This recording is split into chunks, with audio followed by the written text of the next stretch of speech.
Hi guys, first of all I would like to tell you about myself. My name is Jyoti. I live in Rohtak. I have done graduation. Nowadays I am doing B.Ed from Adarsh College.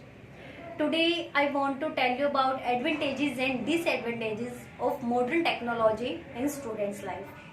Before I speak, I want to pay my thanks for appreciating my last video. Now I am going to talk about advantages.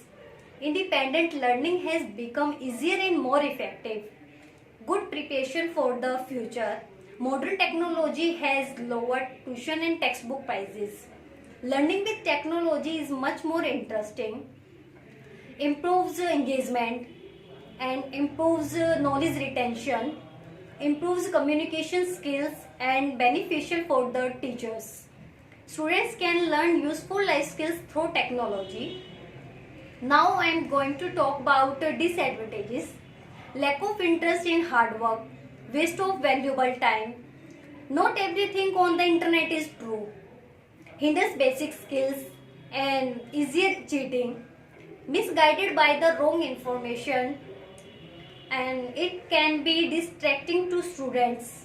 It can disconnect students from face-to-face relationships. It can make it easier to cheat, and it could put some students at a disadvantage.